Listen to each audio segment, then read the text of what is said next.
twongeye kubasuhuza inshuti bakunzi ba gahunda z'ibiganiro byacu, turabashimira ko mukomeje kudukurikira muri benshi kandi ari nako mutanga ibitekerezo. Tubahaye ikaze no muri iki kiganiro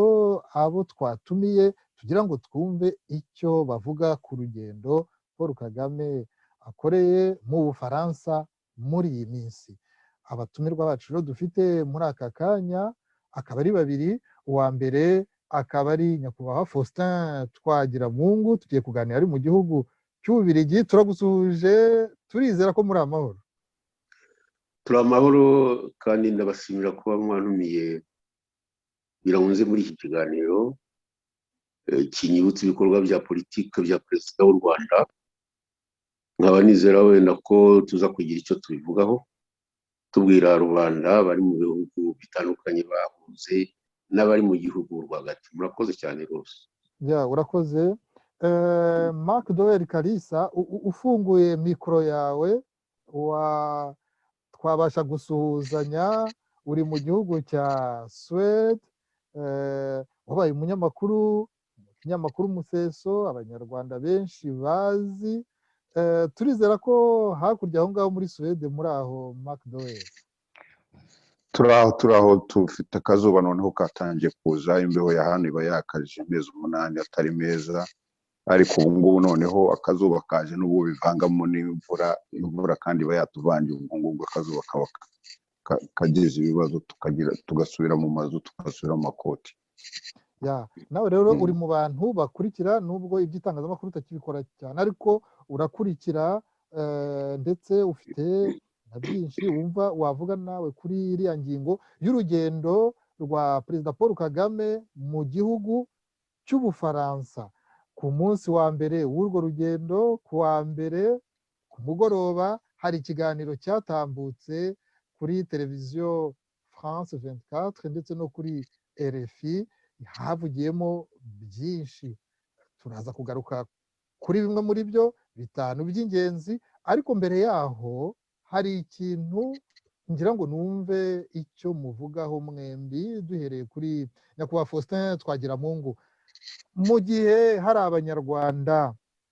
bakunze kuvuga ko ibibazo bafite babona abandi banyacyubahiro, abandi bategetsi hariya mu Rwanda batabasha kubikemura, dufashe nk'urugero rwa bariya basenyewe Kangondo, Kibiraro ni Nyarutarama, aho batatse bakagera ubwo bavuga bati uretse perezida wa repubulika abandi bose byarabananiye, niwe wenyine noneho dutezeho amizero. Ariko nta gisubizo bigeze babona. Uretse rero n'abo baturage, nta handi mu gihe cy'umwaka twigeze tubona Paul Kagame yagiye nko kureba abaturage ngo yumve ibibazo byabo nk'uko mu myaka yashize yajyaga abikora. Nguwo rero mu ruzinduko mu gihugu cy'Ubufaransa, mwumva ari ibintu byabatangaje ko mu gihe hari abaturage bataka bavuga bati nyakubahwa perezida wa repubulika niwe wenyine dusigaranye wagira icyo ukora, bamuheba. Ariko mu by'ukuri noneho abantu bakagira gutya bakamubona mu nama mpuzamahanga hano mu gihugu cy'Ubufaransa. Ni ibintu byabatunguye, byarabatangaje, mubifata gute nyakubahwa Faustin Twagiramungu? Urakoze cyane kubaza icyo kibazo, ngo ni ikibazo cyerekeranye na politiki ikorwa mu gihugu, politiki abanyarwanda batari bamenyereye. Mbese turebeye mu ndorerwamo ikinyuma tukareba kuri repubulika ya mbere, ya kabiri no kugeza kuri iyi ngiyi ya gatatu, ntabwo biriya byigeze bibaho. Ntabwo byigeze bibaho aho abaturage barira, bakazana amarira, bakajya kurara mu bigunda, barasenyewe amazu yabo, bakabura uwo batakambira. Ibi rero biravuga iki? Kubura uwo batakambira bagahuza perezida wa repubulika ni ibintu bitangaje. Perezida wa repubulika najya mu tuntu nk'utwo two kujya kureba abaturage aho amazu yabo yasenywe, hanyuma akaba ufata icyemezo. Naho ngaho tuvuga ngo abasanga ngo hanze, nabyo ntabwo ari ngombwa ko umuntu yirukanka inyuma y'abantu ari umuperezida ngo ashaka gukemura ngo ibibazo. Kubera se iki agomba kubikemura? Abo yashyizeho n'abaswa cyane ku buryo batashobora gukemura ibyo bibazo mu izina ry'igihugu. Ubwo ni ukuvuga ko hari ikibazo. ikibazo rero gihari ni uko umuperezida uriho ntabwo yumva ko ari perezida, yumva ko ari nk'umwami. Umwami niwe uca imanza nk'izo ngizo, ndetse byaba ngombwa bakabigira nk'umuco, ariko ntabwo umwami ashobora gukwira mu Rwanda hose. Ni ukuvuga iki rero, niba nka kera hari abo bita ibisonga, hakaba yewe n'abantu bitaga abamotsi,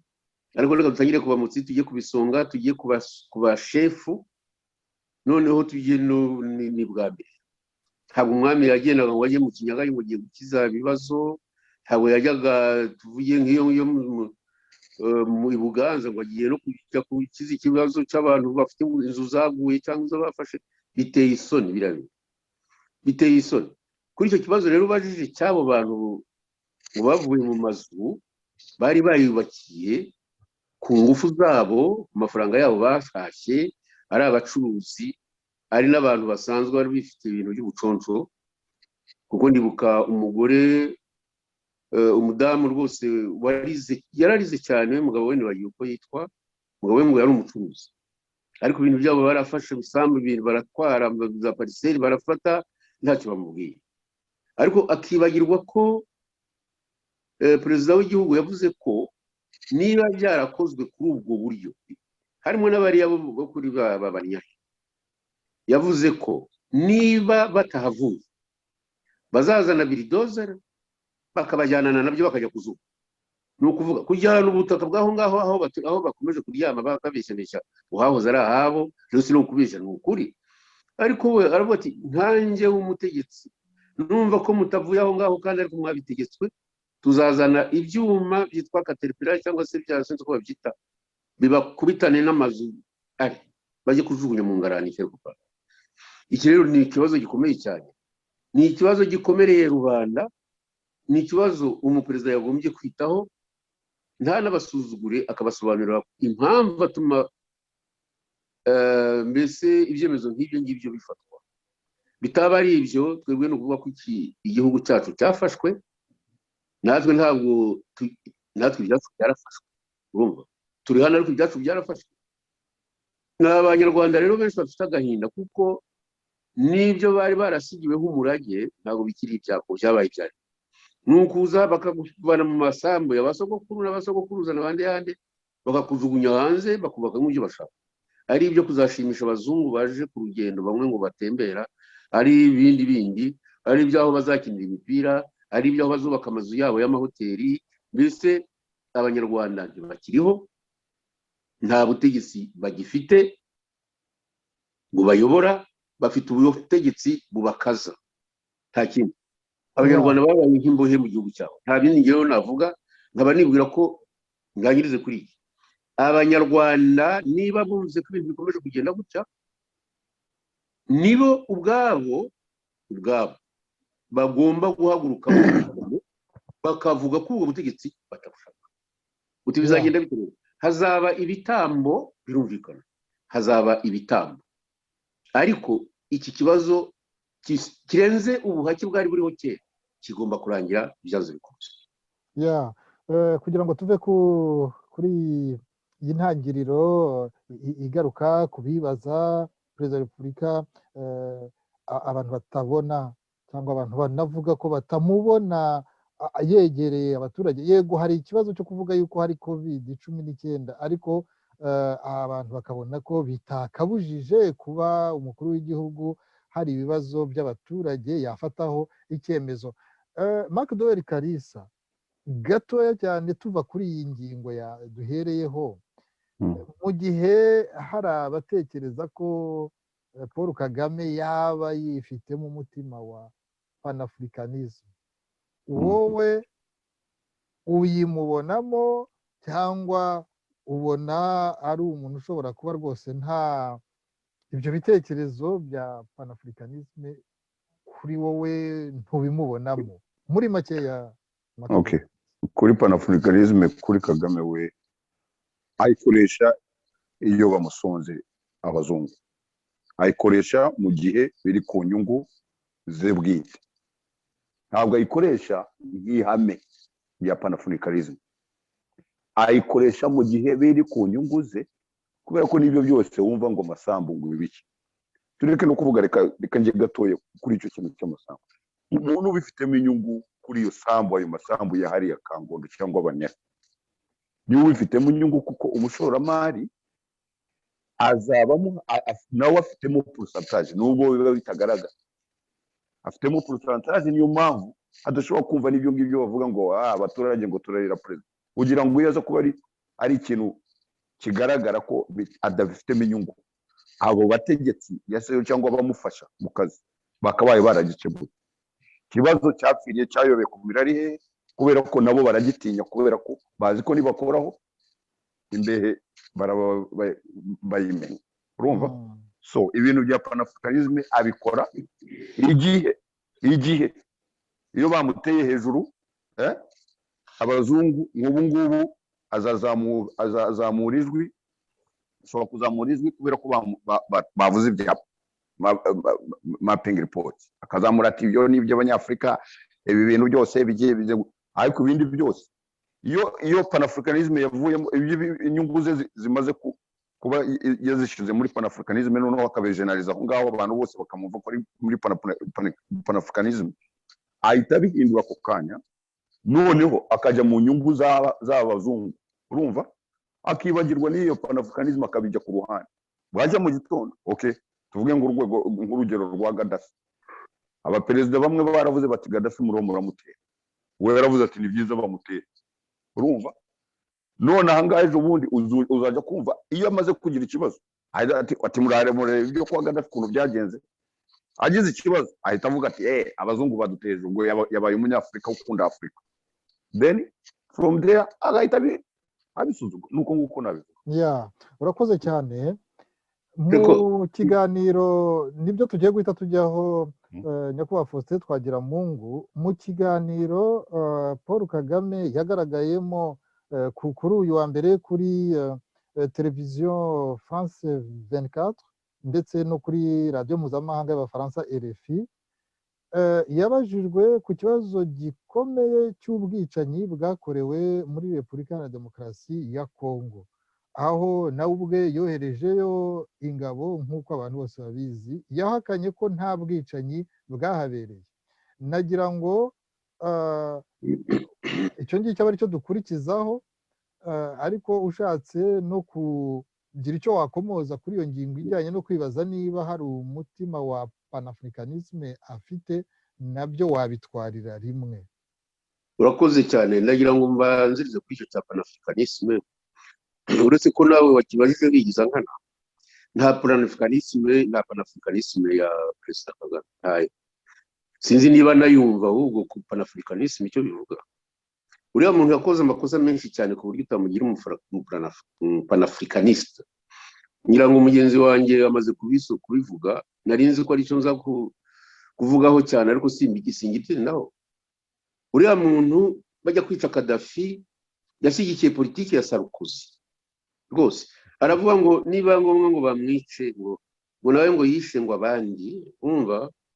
ngo abantu bo muri Bengazi ngo yarabarembeshe ngo bakwice gutyo umuntu rero utemera ko Gaddafi yari panafricaniste ashaka no gushyiraho banke y'ibihugu bya Afurika no gukomeza umuryango witwa OIU uriya muntu ibyo kwica ngira ngo mu ntambara n'ibyo ashoboye ariko ibyo bya panafricanisme ntagire ibibazo abimubaza no kubeshya Abanyafurika tusentamo n'ibyo nagira ngo nongere kuri iki ngikiro cya mapping report birababaje cyane ku buryo Abanyarwanda n'Abanyekongo cyagombaga kubahagaze bose uyu muntu umbabarira amagambo ngiye kuvuga wenda arakomeye nibishoboka wenda ashobora kuzandega yumva afite intege nkeya yazantegera mu nzira kandi asa ariko ibintu yavuze ni ibintu bigomba kuvuga n'umuntu ufite umutima wa kinyamaswa rwose abantu twapfushije muri Kongo ni benshi abo Kongo yapfushije ni benshi inshuro 1000 tuvuge bitewe n'iki n'intambara yabaye mu Rwanda umuntu yarabishe pe kugeza igihe abica akajya gufatira n'igihugu cya Kongo agafata undi musirikare wahoze ari mu ngabo za Museveni kimwe nawe kuko bari abantu n'abantu bo mu ngabo za Museveni byo kubeshya ngo baje bashaka gucyura impunzi zahunze no kubeshya baje kwiba baje kurwana kubera ko ubwo urwanyi babushoboye bari bamaze kuva muri anare biriya rero byo kuvuga ngo ntabwo mapping report ngo nta bantu bapfuye biteye agahinda abantu bari baba mu agahinda kangari intosho Kongo yapfuje abantu bari miliyoni 6 abenshi bishwe n'ingabo ze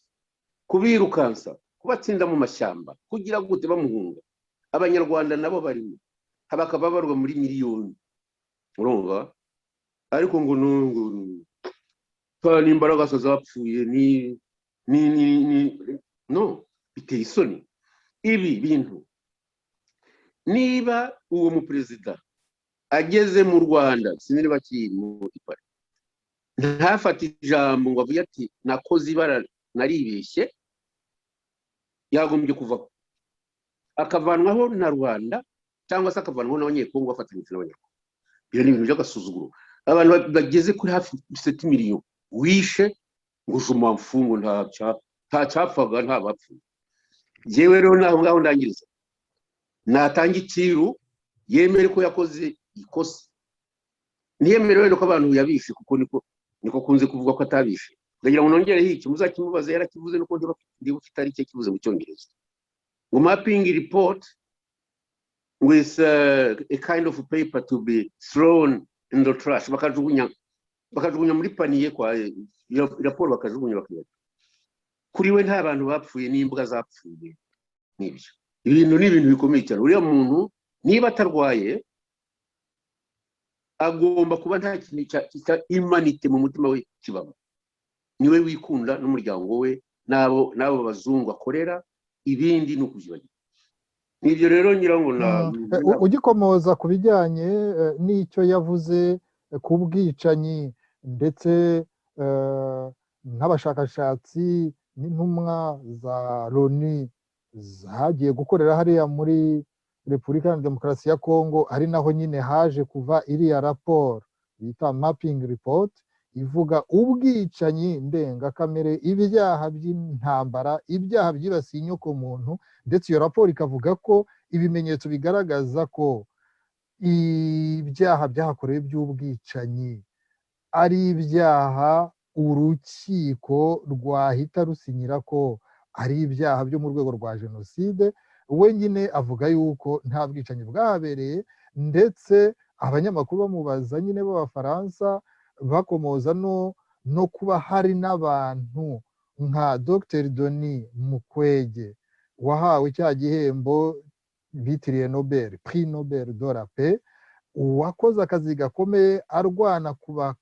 bari n'abategarugori bahohotewe muri biriya bihe akaba rero ari umuntu nawe gihamya w'ibyo bintu dore ko Dr Denis Mukwege yanasabye ko hakwiye kujyaho urukiko mpuzamahanga mpanabyaha kuri Repubulika Iharanira Demokarasi ya Kongo kugira ngo abagize uruhare muri buriya bwicanyi bakurikiranwe ibyo nabyo yabiteye utwatsi ku buryo nabyo biri mu bintu na Perezida Tshisekedi yatangaje yuko bitumvikana ukuntu umuntu yasa nk'unyega umuntu wahawe igihembo cy'amahoro Prix Nobel de la Paix.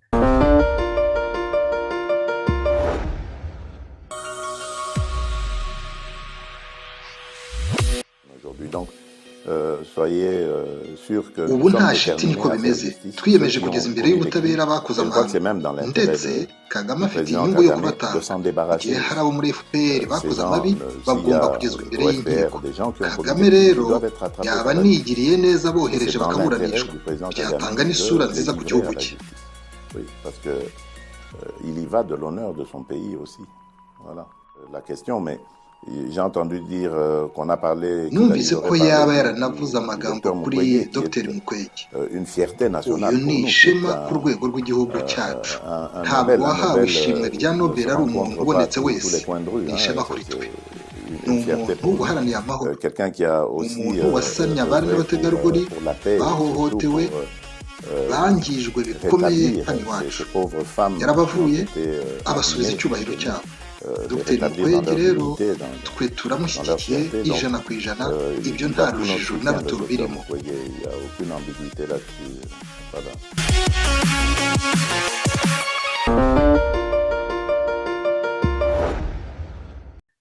Perezida Tshisekedi ubwo yabyivugiye yuko umuntu nk'uwo nguwo ari umuntu ukwiye icyubahiro adashobora kunyegwa, hanyuma avuga yuko bitanakwiye ko hagira uhakana ubwicanyi bwabereye muri Repubulika Iharanira Demokarasi ya Kongo, ndetse yasabye Paul Kagame ko akwiye ahubwo gushyikiriza abagize uruhare bo mu ngabo ze kugira ngo babe bakurikiranwa ku byaha by'ubwicanyi byabereye hariya muri Repubulika Iharanira Demokarasi ya Kongo. Yabivuze ageze hehe siporo bamaze kumugera ku buce, abantu bari bashakuje bavuga ko agomba no kuva. Hari n'ukuntu umuntu yajya gusebya Mukwege n'ibintu yakoze. Iriya prix Nobel de la paix ibihugu biyigaho cyane bakagenzura uwo muntu koko niba anabikora. Undi rero ngo ni umwami hariya mu Rwanda, ati uwo muntu ni iki, akunze kumunegura cyane, ntabwo ari biriya gusa, akunze kumunegura. Ku bwanjye rero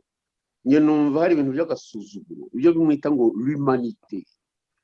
Kuri Kagame umuntu niwe gusa nabe, abandi ni inyamaswa, urumva?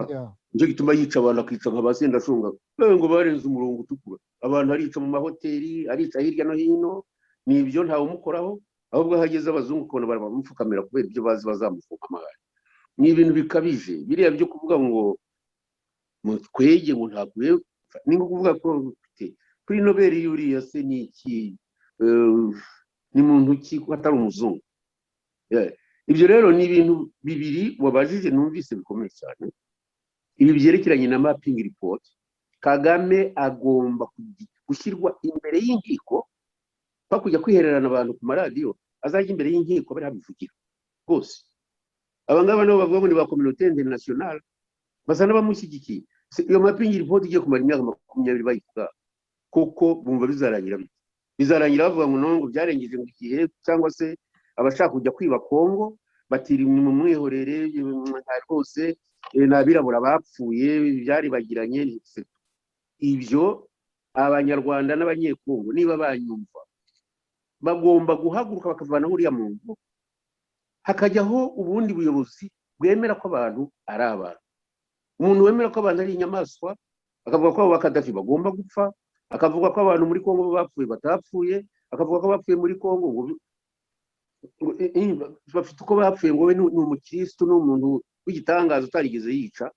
tuzi ko profession ye ari ukwicana. Reka ndakira aho ngaho kuko ntaho kuvuga. Mbere yuko tuva kuri iyi ngingo, Marc Doyle Kalisa, wari witeze yuko nk'umukuru w'igihugu yavuga ko nta bwicanyi bwabereye muri Kongo? Wari witeze yuko byavugwa? Oya, hari amatakira ngo yi arimo gukora aho ngaho. Icyo ni icya mbere. Icya kabiri, ntureba ikibazo agira Perezida Kagame nuko ibintu byose ashaka umuntu ngo nagera mu rwego kanaka abe yanyuze mu maboko ye. Icyo ni ikintu mutazi. Buri muntu wese abashaka kugira ngo wagiye kugera kuri kanaka. Mukwege babanje bamukoresha, bari bazi ko azakomeza aceceke ibintu nk'ibi. Mukwege amaze kuvuga ibintu byose, ukuntu yafashije bari n'abategarugori ibintu byose. Hagati aho sindumva Kagame yamagana Angelina Jolie, Hollywood star, wagiye hari akarira muri Bukavu mu bitaro bya Mukwege, karebe ukuntu bimeze. Sindumva bamwamagana. Urumva Angelina Jolie yaraje avuga ibigambo hano mu Burayi, avuga ahantu hose ajya avugira abo bantu ukuntu bishwe, ukuntu bageze iki, ukuntu abantu bababaye. Ntabwo ari Angelina Jolie wari ministre hano, wari ministre hano muri Suède, Margot Wellstrom, yaragiye ajya muri Kongo, aragaruka araza bivuga, avuga ibintu byose. Ntabwo nigeze numva bamutera hejuru. Banatera hejuru Mukwege kubera iki? Mukwege yafungutse, atangiye kuvuga ati ibi bintu yarabibonye. Nta muntu utavuga ko abantu batapfuye muri Kongo, hari ingabo zirwana. Iyo ugiye kubivuga gutyo uri perezida w'igihugu,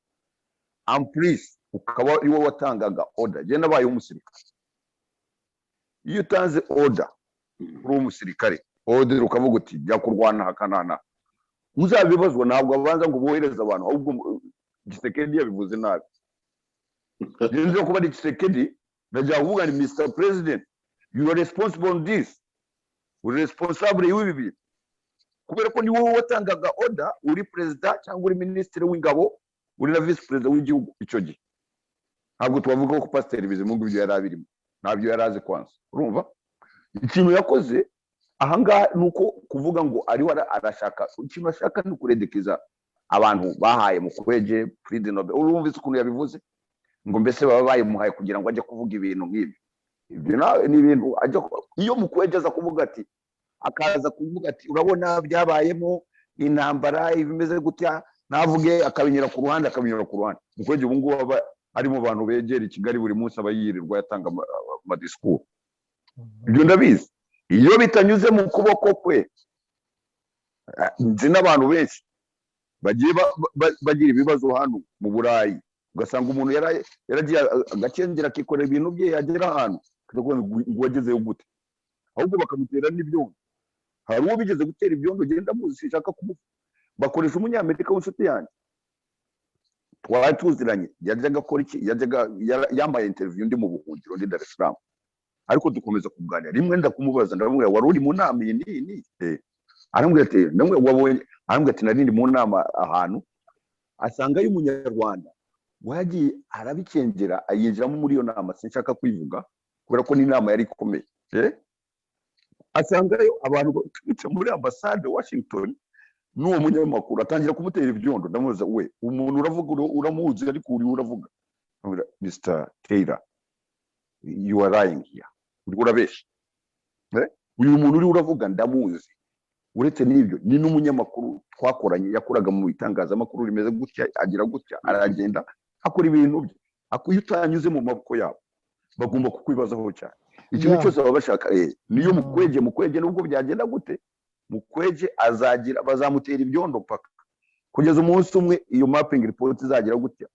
abo barusahura mu nduru nabo okay raporo ntabwo twakwibagiwe okay tureke kuvuga ibyo intambara ya mbere ya Kongo ikirangira nta raporo yabaye ya Mbandaka what happened Kabila mukuru yarayinyonze bamaze gushwana ati ndabyemeje reka dukomeze urakoze cyane Macdel Karisa Perezida Paul Kagame mu ruzinduko rwe mu Bufaransa n'uruzinduko rwo kugaragaza ko ibihugu byombi biri kugenda bigarura umubano wari warakonje kuko Perezida Paul Kagame mu myaka yashize yagiye ashinja igihugu cy'Ubufaransa ko nacyo cyagize uruhare muri jenoside yo mu Rwanda hagati aho ubona ko muri iyi minsi yahinduye imvugo abajijwe niba mu by'ukuri abona abategetsi b'Ubufaransa bakwiye gusaba imbabazi u Rwanda yavuze ko nubwo we atabibahatira ariko ko abona hari amabi nabo bakoze nk'uruhare mu bibazo bikomeye birimo n'ubwicanyi byabaye mu Rwanda nkaba nagira ngo nkubaze nyakubahwa Faustin Twagiramungu mwebwe mubona uyu mubano ibihugu byombi biri kugerageza gususurutsa harimo ukuri harimo gucengana bari mu nzira nziza kuko nka Perezida Paul Kagame bavuga yuko bari mu Ubufaransa n'u Rwanda bari mu nzira nziza yo kugarura umubano mwiza hashize imyaka irenga 5 igihugu cy'Ubufaransa nta mwambasaderi bafite hari umwe mu bashinzwe kuba bagira imirimo imwe n'imwe bakora muri ambasade y'Ubufaransa mu Rwanda ariko nta ambasaderi uhari na n'ubu mwe mubibona gute nyakubahwa Faustin Twagiramungu uko mbibona nuko abafaransa bamenye bafite inyungu yo kugira ngo Kagame agume ku butegetsi noneho bamukoreshe nk'uko abanyamerika hari cyangwa abandi bamukoresha ngira ngo n'ibyo n'ibyo uriya Perezida Macron nta nubwo yigeze burya bifasha kuva mu myaka atangira yigeze kuvuga ko byaba byiza ko Ubufaransa nabwo bugira accès ngo kuri bassin du Congo. Ntabwo yavuze Congo, yavuze kuri bassin du Congo. Autrement dit, ni Congo en fait, yahoze ari Congo mbirigi. Ubwo fleuve Congo bassin yayo murayiza hirwa na hirya na higakira. Ibyo rwose yarabivuze. Kubona rero ko bakomeje umubano mubi na Kagame kandi badashoboye kumuvanaho, ibyiza nuko bamuhakwa. Ibyo nabwo nguko ibintu bimeze. Bazi neza ko Kagame yakoresheje moyens zose zishoboka agasa n'ukontorora Congo kuva mu mwaka w'igihumbi kimwe magana cyenda na mirongo icyenda na gatandatu n'umunani, ajya muri ibyo bakoze by'ubwicanyi. Nibwo bwa mbere bibaye mu mateka ya Afurika. Nibwo bwa mbere mwahoze muvuga ngo by'umupanafricaniste, umupanafricaniste sakora bene biriya. Niwe wenyine washoboye gutsinda igihugu gifite metro kare ngira ngo miliyoni 2.8 aragifata ashyiraho umuperezida ashaka, avanye mu ngabo ze n'umuperezida ari mu ngabo za Museveni. Bombi n'abantu bari mu ngabo za Museveni bahakana. Kabarebe na perezida Kagame ntabwo baje bashaka gucyura impunzi. Bariya bantu baje ari abasirikare, baje ari abagande, urumva, babyarwa wenda n'impunzi. Reka tukiriho, ntabwo baje gucyura impunzi. Bari abantu bamuhashye izo wambwira impunzi bari abantu baciye, abaje bazikurikiye n'inka zabo basubiye u Rwanda. Abandi bagiye bafungwa kimwe, babandi babarafinda n'abandi nkabo, abandi barishwe n'abandi basirikare bamwe barishwe, urumva. Kagame rero iyo aganira n'abafaransa cyangwa abafaransa baramuzi kumenya, bazi ko ari umuntu qui s'impose, ariyemeza kubirabura pe rwose, kandi uko biragaragara. Abanyekongo bamubonye bose no guhinda imishyitsi. Sinuvuga umuntu nkuriya aterera Kongo igihe ashakiye, akajyayo akiba, akagera za Lubumbashi, ibyerekeye za diamant, ibyerekeye bya coltan. U Rwanda rusigaye rwexporta coltan 72%, ni ukuvuga 72% bya coltan iri ku isi ni ibya Kagame. Wari uzi ko ubu ngubu bafite na vision yo kuyungurura zahabu no gushyira no gukora za leta, urumva. Ibyo byose biva muri Kongo. Abafaransa rero bafite intérêt yuko igihe bari mu kubyinishwa nyamuririma mu bihugu bimwe bya Afrique de l'Ouest, bazareba igihugu kakira kitagira ubutegetsi, kitagira n'abantu, nta butegetsi, nk'abantu intellectuel uretse abitwa Bambeko n'abandi bakomeza kuvuga, bumva ari ikintu bagomba kuvoma kabisa, bakazakirwanira n'Abashinwa, ariko bakakigiraho uruhare. Nta kindi rero bashaka kuri Kagame. Kagame ashobora kugakorera igihe cyose atari yapfa, kuko abandi babimwatse yarabibakoreye. Nawe ubwe ubu ngubu sano Congo, Kagame ne saurait plus uvuga Congo itariho ubu, Congo iriya yahoze ari Mubuto. Kagame yaceceka, kandi ndagira ngo nibutse iki, ntabwo abashaka gushyigikira Kagame bazi neza ko icyitwa Kivu Nord Sud igomba kuzafatwa igahabwa u Rwanda. Iyo projet rero nayo iriho, barakomeza no gushyigikira umuntu bavuga bati ashobora kubakaza abanyeho bananirwa bakabaha hari ahantu kandi n'ubu hari ubukungu. Reka dukomeze kubyerekeye rero abafaransa basize inshuro, niba ari na strategie bakoresha kugira ngo barebe wenda ukuntu bamuhakwaho ibyabo bihite, cyangwa se bakomeze bamwongosheshe ngwagaza ingurube agiye kuyitera icyuma. Hari ahantu bibeshye, nta sinzi ko bizashoboka, kuko bizagera aho ngaho abandi babarwanya, baba Abashinwa, baba Abanyamerika, yewe n'Abongereza, kuko Macron ntabwo atagize. Uriya mudamu singiye kuvuga iby'ubwana bwe n'ubukumi bwe n'iki, ntabwo bindeba, ariko se ubona uriya wari ukwiye kuyobora kiriya kigo ngo cya ngo bari Francophonie Internationale, sinzi uko bakita, koko uriya niwe agomba kukiyobora. Akiyobora atese igihugu cy'u Rwanda cyarinjiye muri ibingi bya Commonwealth, s'il vous plaît, bishoboka bite? Ibintu by'Abafaransa byo gukomeza gupfukama imbere y'uriya mwicanyi ntabwo bisobanura. Hari impamvu ikomeye tutazi. Yarabasuzuguye, yabagize abicanyi, yabagize ba genocide, yabagize ati bari kwiteka ni ugukoma yombi ngo mugiye. Mwebwe mubona ayo magambo avuga ku gihugu nk'Ubufaransa muyafata gute, ko musobanukiwe n'ibyabaye mu Rwanda muri iriya myaka? Ibyo avuga ku Bufaransa ngewe ibyo bavuga ku Bufaransa numva atari byo. Ntabwo Abafaransa bigeze bafasha Habyarimana gushyiraho interahamwe, no. Ikindi ntabwo interahamwe zashyiriweho kugira ngo zizakore jenoside, ibyo ni ukubeshya.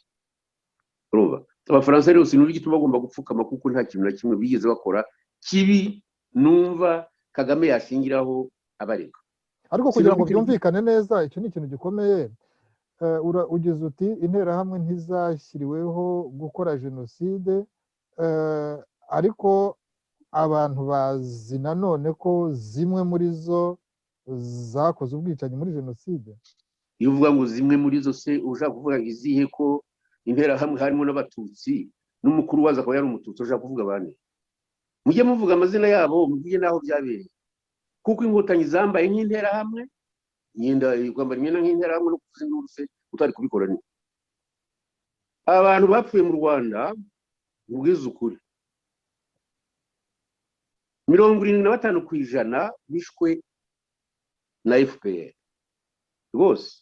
Ibyo ngibyo mujye mubyitondera, ibintu byo gukoreshwa kuri byo kubeshya ngo ubu ngubu noneho numvise ko ngo we yemeza kubona Abafaransa hari ngirango ko Habyarimana ari wateguye jenoside. Habyarimana nta jenoside yigeze ategura. Habyarimana yararahiye, arahira ko guverinoma twumvikanyeho mu masezerano y'Arusha igomba kujya. Abanze ni amashyaka, twebwe twanze kubera ko kurahira FPR itaje kandi ari yanegosiye, ntacyo byari kutumara. Murabyumva neza. Ariko ntiyaje, yakoze ku buryo itajya muri iriya guverinoma, itegura kuzarimbura abantu no gufata igihugu cyose. Niko byagenze. Ibyo rero ntabwo twabijyaho cyane cyane, kuko ikindi mushobora kukongereraho, nanjye nabibonye ejo bundi nakomeje gukomeza, umbabarire kuko nabona usa n'uwihuta. Amasezerano y'Arusha uko yatangiye mu kwezi kwa gatandatu muri 1992, biragenda na gatatu, birakomeza na kane, turasinya amasezerano. Ngiye kukubwira ibintu bamwe ndabibabwira bagaseka. Nahuye n'umwana arambwira ati ariko usoma amasezerano narayasomye, ndi gusa icyo nashoboye kubona nuko impapuro zose zigize ari amasezerano doko za negociation zagiye zisinywa na Bizimungu, zigasinywa na Ngurinzira. Umwana araseka cyane ati yagiye asinywa nabo mu majaru. Babyumvise. Icya kabiri, amasezerano nyirizina noneho ajya gusinywa na Perezida wa Repubulika yasinyanye na Kanyari bakoranye kudeta bavanaho Perezida Kayibanda. Narebye ku mpapuro zose nta hantu na hamwe umuntu wo muri FPR yiza asinya kuri ayo masezerano. Urabyumva? Aya masezerano y'Arusha Kagame bayafashe igihe twajyaga Arusha tureba ibyo basinya, nahoze mbona baseka bishimye cyane, naho baravuga bati bo abahutu babiri barasinye, nta n'umuntu n'umwe, n'abandi banegose nta wacu gisasi. Abo bamaze impaka bajyagayo kwari ukureba gusa no kwikiza n'abandi yandi, nta muntu wabo wigize asinya ari amasezerano. Icyo rero muri bo nta masezerano basinye, ibyo bakoze bagafata igihugu bakica abantu. Nibyo niko plan yari imeze. Ntabwo twavuga byinshi, ariko ujye umenya ko n'imyobo yagiye yacukuwe n'abantu muri FPR. Abantu bishwe muri kiriya gihugu, abenshi bishwe na FPR. Reka nangirize kuri iki gihe kuko gikomeye cyane cyane kubera by'amoko abantu bakomeje kuzana tusa. Ndagira ngo mubwire ko uyu mudamu wenda, reka nirinde kuvuga izina rye, wenda benshi baramuzi ko yabivuze. Yaravuze ati aba bantu ntabwo aribo twari dutegereje. Urumva? Ntabwo aribo twari dutegereje, abaje n'interahamwe z'ubundi bwoko. Urabyumva neza? Ibyo ngira ngo ariko byavugiye ku mugaragaro, ushatse nabivuga byavuzwe na Madamu Rwigara. Urumva? Ibi bintu rero bya Kagame n'ubwicanyi mu Rwanda na jenoside n'Abafaransa birimo amayeri menshi cyane. Amayeri afitwe n'Abafaransa, amayeri akahirwa na Kagame, bafite ibyo bumvikanyeho. Aricyo gituma Kagame yanze kubumbura umunwa cyane, bafite ibyo bumvikanyeho. Bitwe ntitubizi, bizaba byumvikana. Ariko birababaje ko inkotanyi zivuga ko Habyarimana ngo niwe ngo wateguye jenoside, ayishyira no mu bikorwa bamaze kumurasa. ntabwo ibyo ngibyo byemera abakoze jenoside turabazi reka ndekera urakoze nyakubahwa Faustin Twagiramungu mbere y'uko tujya ku ngingo isoza aho Paul Kagame yabajije ku bijyanye n'iby'uburenganzira bwa muntu harimo iby'urupfu rwa Kizito Mihigo harimo iby'abashimutwa mbere y'uko twumva mwebwe icyo muvuga ku gisubizo yatanze ndagira ngo Marc Doel Kalisa wowe iyo ubona uyu mubano uri kugenda unozwa nk'uko Paul Kagame yabivuze hagati y'u Rwanda n'Ubufaransa hagati y'ubutegetsi bwa Paul Kagame n'igihugu cy'Ubufaransa wowe ubona ari umukino wo gucengana ubona ari ibintu biri muri make cyane hanyuma tujye ku ngingo isoza oya dosiye ntabwo murayisobanukirwa dosiye ni Centrafrique diyama ibindi byose mureke kubijyamo sinzi Kongo ubu ngubu yagiye ku ruhande gatoya kuko abona ko bamaze kumutahura hari babona ahantu yibanze none abafaransa barashaka diyama ya Centrafrique yibanze noneho hari n'akandi kantu navumbuye ejo bundi ahangaha kariho karavumbuka akitwa muri Mozambique Total ifitanye ibibazo yagiranye ikibazo na bariya barwanira muri Cabo Delgado intara yo muri Mozambique y'amajyaruguru ya Mozambique hari gas Total niho ishaka yari yashyizeho amafaranga menshi rero bundi bariya abantu ba ICC babateyeho isigare cya Mozambique kirajegaje Abafaransa bariho barashaka umuntu uzajya kubafasha muri ibyo bintu nawe akababonye umwanya noneho kujya guhungabanya aho ngaho muri za South Africa agahungabanya abahungiye agahungabanya izo mpunzi ziri muri Malawi akabona ahantu yinjire so ibintu biri simple ni Centrafrique na Mozambique ubu ngubu niko kantu kariho niko gakino kariho nuko nguko urakoze cyane Marc Doel Kalisa kuri iryo jisho ryawe rireba na hariya hose urakoze none tujye ku ngingo ya nyuma nyakubahwa Faustin Twagiramungu mu Bufaransa abanyamakuru b'Abafaransa bahase ibibazo Paul Kagame bamubaza bati hari ubwo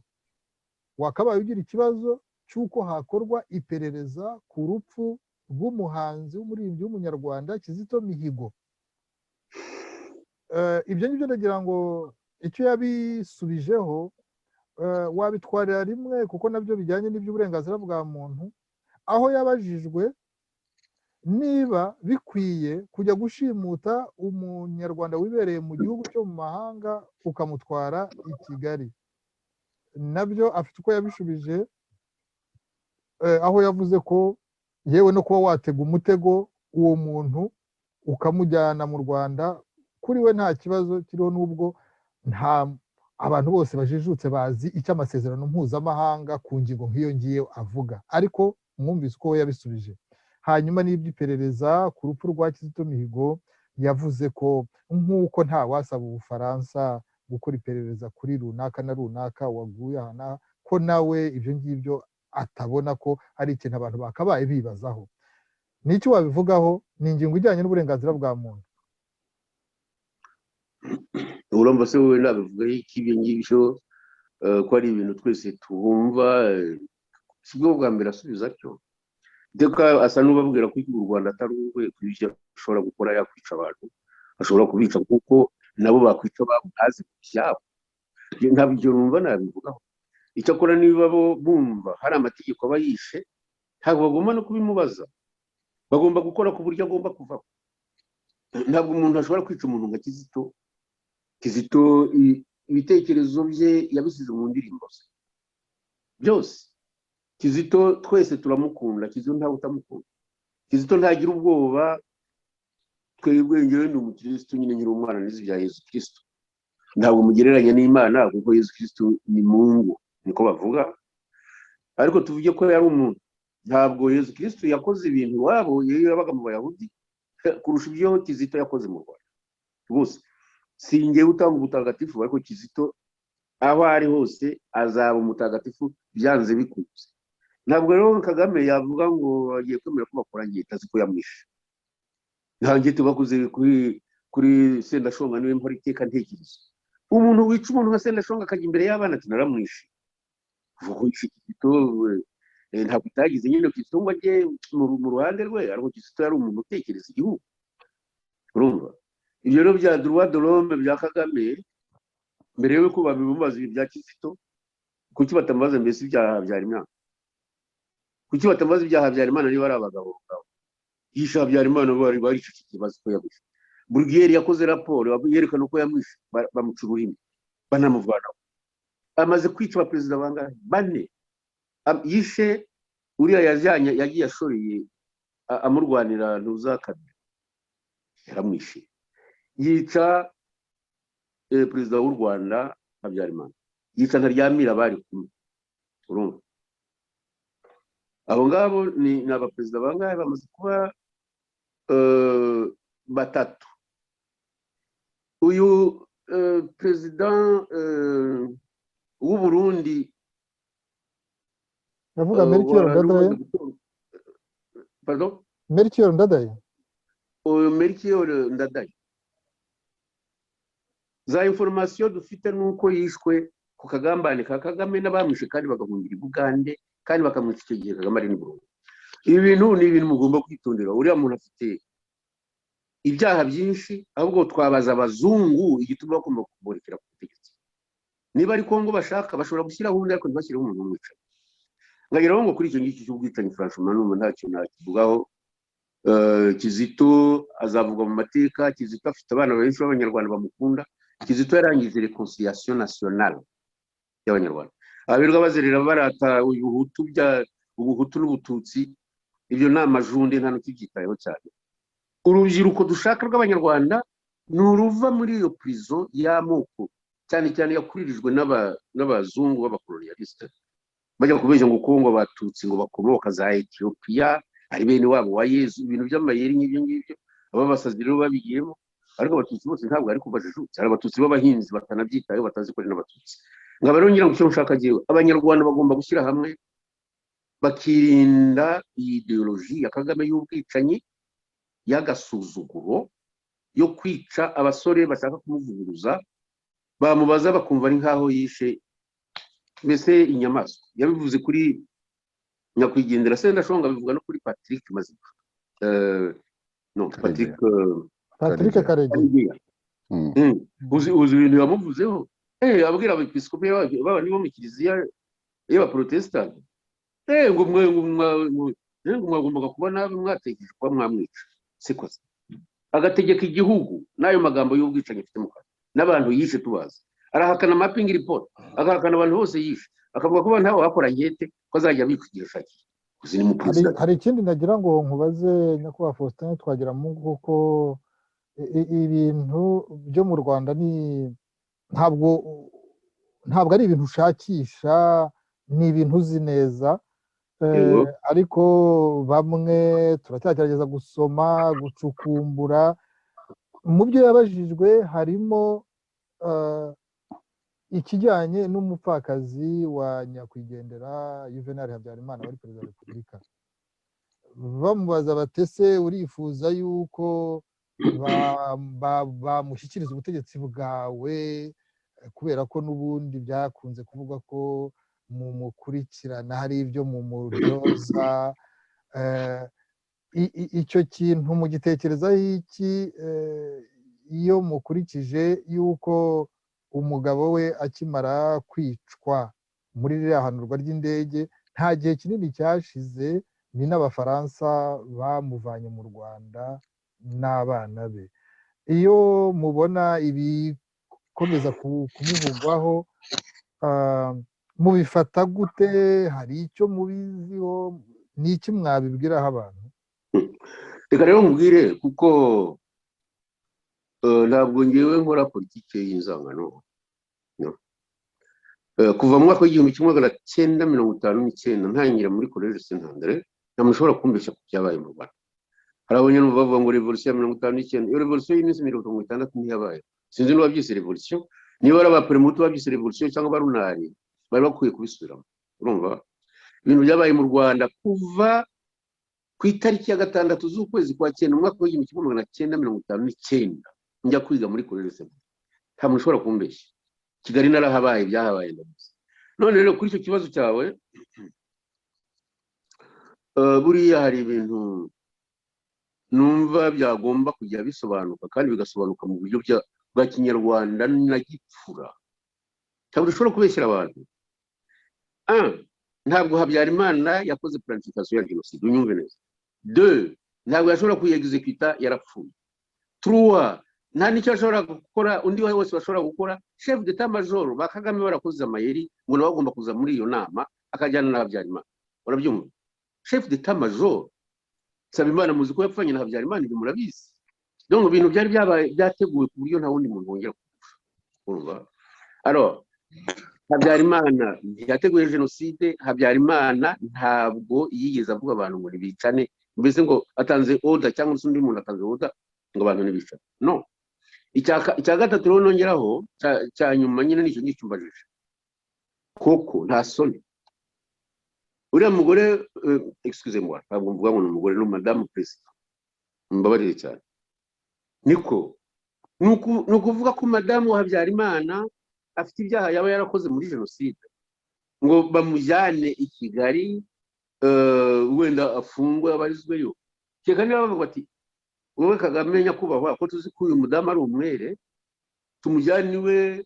aho yari atuye ubasubize ibyabo bashyire mu burinzi nako umuhe abamurinda atungane inzu yabo bayigize ya leta urumva ngo ni imize sinamenya ari byo igihugu cyacu gikeneye ko ibinyoma birangira byerekeranye na genocide kuko ubu icyo turwanira ngo nukumenya niba ari genocide byaba bitangaje cyane ariko amajuscule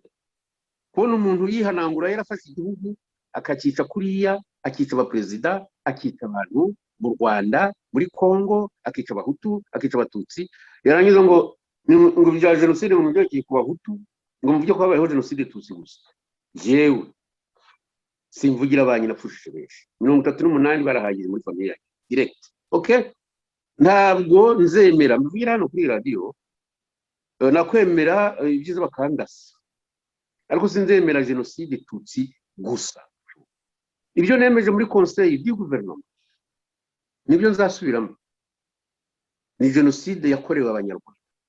ku mpande zombi Kagame yarishe nabo babintera hamwe barishe habayeho genocide y'abanyarwanda uko tubabaye twese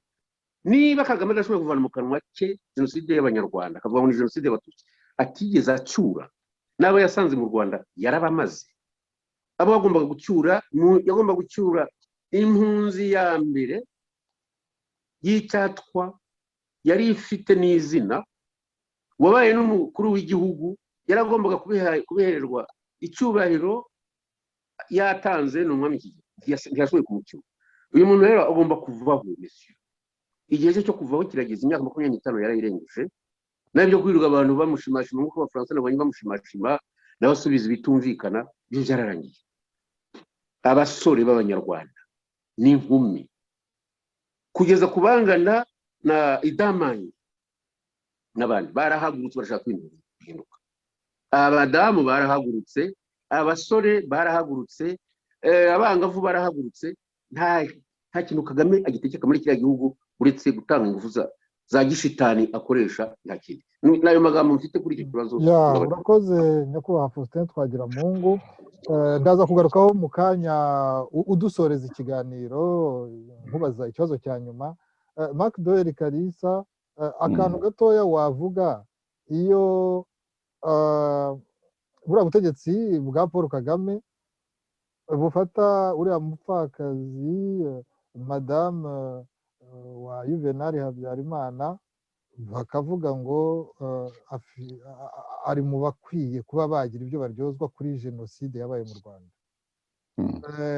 mu bushishozi bwawe wabaye umunyamakuru waracukumbuye warakurikiranye ibintu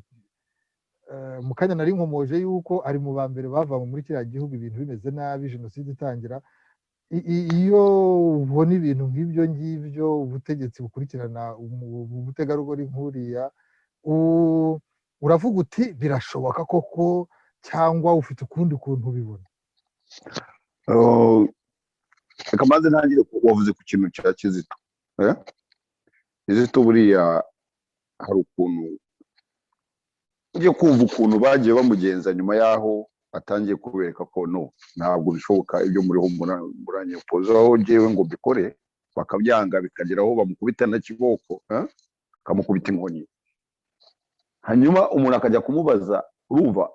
n'umunyamakuru kumubaza kiriya kibazo yasaga naho wigirisha nkana koze Kizito baragiye bamujyana ngo ntabwo akiri umusitari nyuma n'uwabivuze nawe yaje guhunga urumva batangira kumutera amabuye umunyamakuru ujya kubaza nka Perezida Kagame akamubaza ati biti ntabwo ushobora hariya iyo bamaze kuvuga ngo bagushyiraho icyaha bakagurira kuri surveillance ihoraho nta n'impamvu yo kujya kumubaza cyane kuri ibi ahubwo ikintu wakora ni ukwandika article zimuvuga uwo muntu nka Kizito cyangwa uko kumubaza nawe uba ushaka ko agusubiza mbese ibintu bitumvikana nk'uko abivuze niba se ashobora kuvuga ati we yihagarara hariya akavuga ati nishe umuntu ku manywa ati yarenze umurongo utukura karegeye ahubwo akabivuga nk'uko yabivuze Mr Prime Minister ibyo ngibyo ni ikintu sinumva n'impamvu bajya kubibaza kwanza ahubwo bakabaye bamubaza bati okay bakamubaza umubano wanyu ngiye nzo kuba ndi umunyamakuru najya kumubaza umubano wanyu n'Ubufaransa ntabwo ukingiye ku bintu mabuye agaciro ngaho urumva niko najya kumubaza musore niko najya kuba mubaza ntabwo najya kumubaza ibintu nk'ibyo agomba kubitera amabuye agomba no kubacecekesha nta kintu yakora kubyerekeye Madamu Habyarimana okay niba hari ikintu bamurega bavuga bati yaba yarakoresheje meeting ni icyaha bazakigaragaza ikibazo nuko buri gihe hari ikibazo abantu utajya wumva icyaha ubutegetsi bwa Paul Kagame iyo wababwiye uri umututsi ukababwira uti ibi ngibi ntabwo bigenda niba utabaye igisambo niba utabaye ibiki niba batakubeshye ibintu biri aho ngaho by'amafuti niba utabaye rapist niba bataguteza abakobwa niba bataguteza ibiki batiga udutego bajyaga badutega turi aho ngaho ariko twose najyaga dusimbuka ko nanjye mfite ba informateri banjye twarabanye mu gisirikare urumva bakagira gute bakagutega bakaza hano bigize kushakisha bakora ibintu ariko naje kubivumbura nabyo nzabibaganira ikindi gihe urumva iyo uri umuhutu okay turuvu ya mbere genocide urumva ngomba kubiryoza bakakwita bagushyiraho bakuzana n'abantu bagushinja ye yewe niba mu Rwanda ikintu bigeze kunshinja baragiye babwira umuntu umwe wari umunyamakuru yakwigendera niyo Neze Emmanuel atuzi n'ibindi ati bavumbuye ko wari ufite konti hari amafaranga konti wari ufite muri beka ndababwira muzi ko mwasaze je nta konti nagiraga mu Rwanda twari dufite konti y'ikinyamakuru Umuseso yasinwaga n'abantu batatu kandi mavuye urumva ngo bategaga kuko amafaranga hari amafaranga twigeze kwishurwa y'Umuseso anyura kuri konti nyakurayo hari konti ya beka hari na konti ya Cogebanque akumva ko gatego bari bateze baje kuvuga ngo nagiye ngo nakideni muri beka muri ryo ryatumye kunga urumva so udukino nk'utwo ntabwo bazabura bazakubwira Madamu Habyarimana niba bari ikintu bamurega ngira ngo inkiko zo mu Bufaransa zakabaye zarabibonye cyangwa inkiko mpuzamahanga zirahari yakabaye yarahamagaye na Arusha bafataga buri muntu wese wari ufite ukuyeho dosiye y'abasirikare bamwe bakoze ibyaha byo muri FPR ntabwo bigeze babajyana ndabyibuka ko nabikurikira okay kundi umuntu wese wari umutu twagira mu ngo hariya yaza kuba atarahungishijwe akicirwa abantu ubu ngubu nawe yarabaye mu genocide nuko ibintu byarubaye ku manywa y'ahantu bigaragara abantu bamukijije n'abantu bawe urumva so ibintu nk'ibyo kandi ibi bintu byose ntuzajye uvuga ngo ni FPR yararangirega FPR sigara akantu gatoya n'abantu batarenga 50 urumva iyo ugiye kuvuga ngo abantu ariyo n'abantu bajya bakambwira ibigambo bakakwandikira akakubwira ibigambo ukamubwira uti ariko ibintu uravuga urabizi wowe niyo mpamvu ibi bintu byose ureba bifitwe n'akantu gatoya kangana gutya niko bashobora gutegeka bati muri bane Kangondo okay toka tuzanye noneho umuntu uje kubaka hano na hano urumva kandi murava ku ngufu tububakira n'utuzu tungana gutya nibarebe n'umuco nyarwanda ukuntu wabayeho abantu babaye mu mazu nubwo yaba ari gato ariko bafite ibyumba ntabwo bashobora kubabaza muri apartment nk'iz'abazungu urumva ntabwo bashobora no kubasobanurira ntabwo bashobora kubaha indishyi z'amafaranga kugira ngo bagende biyubakira ahandi hantu ko amafaranga yo ntabwo bajya bemera kuyatanga bagomba kugutegeka ibintu ukora that's how it is. Urakoze cyane Mark Dowell Kalisa tuzagera rwose n'ikindi gihe cyo kuganira kuko hari ibitekerezo byinshi ufite tugiye gusoreza kuri nyakubahwa Faustin Twagiramungu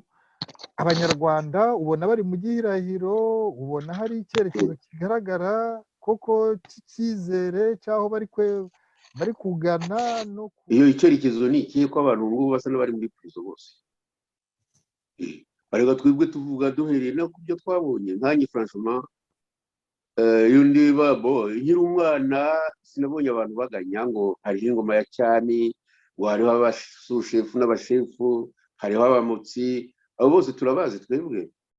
tuzi abantu bakoraga bagakora imihanda badahembwa abandi bakajya mbese ibintu nk'ibi ngibi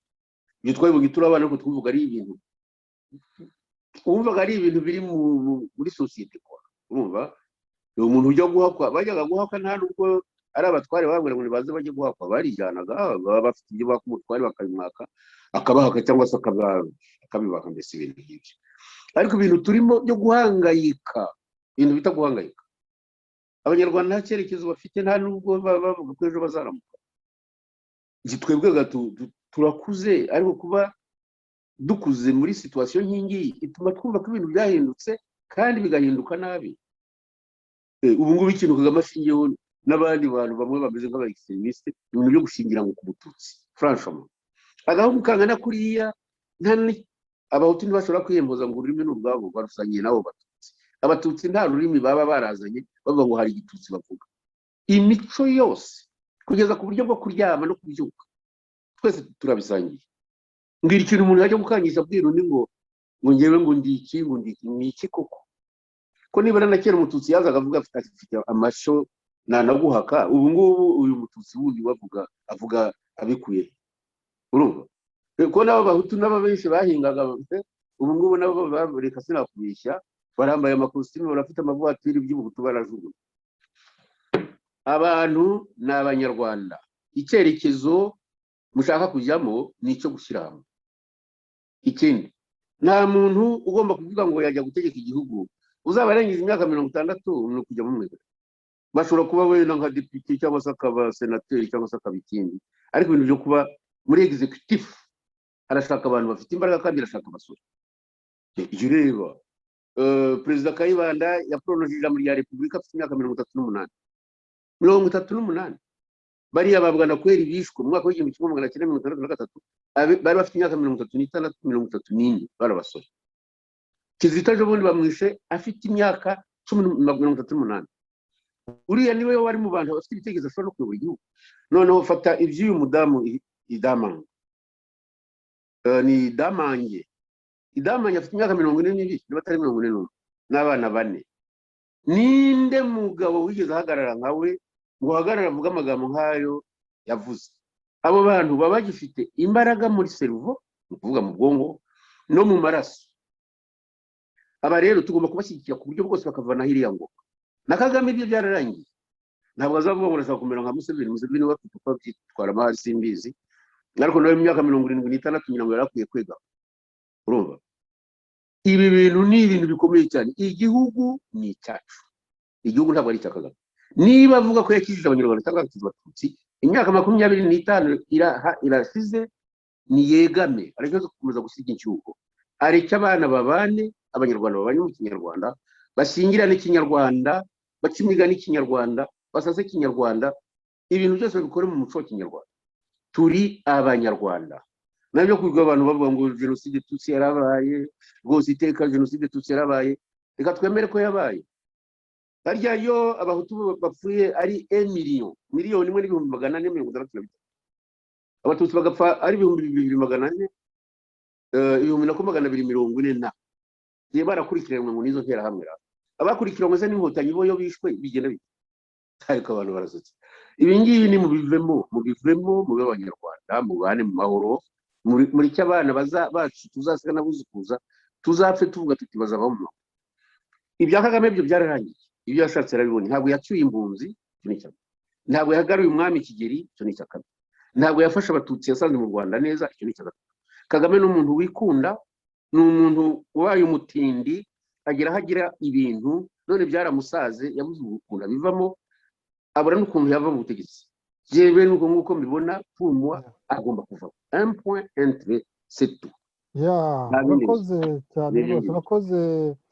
Faustin Twagiramungu gusubiza ibibazo twakubajije byajyanaga n'amakuru yo muri iyi minsi rwose turagira ngo tugusabe mu minsi iri imbere hari ibindi bibazo dushaka kuzakubaza bijyanye nyine n'imibanire y'abanyarwanda kuko uko bizagenda kose kiriya gihugu nubwo ari gito ariko abantu bashobora kukibanamo neza nk'uko nawe wabivugaga aho bava bakagera mu nkomoko zabo zose ariko mu bibazo tuzakubaza noneho ni uburyo ibyo bintu babyiyumvisha bakabyishyiramo bakumva ko bose babifitemo inyungu mbashimire cyane rero Faustin Twagiramungu rwose uyu mwanya mwigomwe kugira ngo tuganire wakoze cyane Marc Doel Kalisa nawe kuba watubwiye uko ubona ibintu ndetse tuzongera tugushake mu gihe kiri imbere kuko nawe icyo abanyarwanda muri iki gihe bita inzira ndende nawe iyo nzira ndende hari iyawe wabwira abantu rwose turarikira abantu ko mu minsi iri imbere tuzaganira inzira ndende yawe nawe Marc Doel Kalisa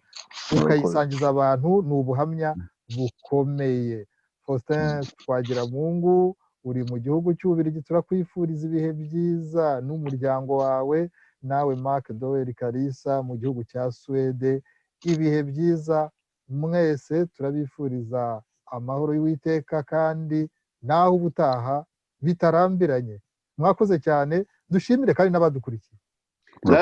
natwe turabashimira ariko kuba mwadutumiye kandi nkaba ngushimira kuba waranyeretse umuvandimwe wacu Kalisa ntabwo ngiye kumwita umwana wanjye ariko reka mvuge ko ari umuvandimwe n'ibibazo batubajije turizera ko bizagira akamaro ku bazakumva murakoze cyane Kalisa nawe usezeyeho byashimishije kumenyana nawe merci beaucoup je turaziranye muzee kera nigeze ukiva uzi kwiyamamaza twigeze gukorana ikiganiro muri Mirikorine wari ukiruhuko nari mfite imyaka nka 30 urumva twagiranye ikiganiro n'umuseso kwanza nakwirukanseho kuva kuri aeroport bambuza abapolisi je turaziranye cyo gihe urumva ntabwo ari bwo bwa mbere tugiranye interview no kwiyamamaza narabikurikiranye byose ngiye guhura rero hazagira n'ubundi buryo reka mbashimire nakagaruka ku mugani w'abarundi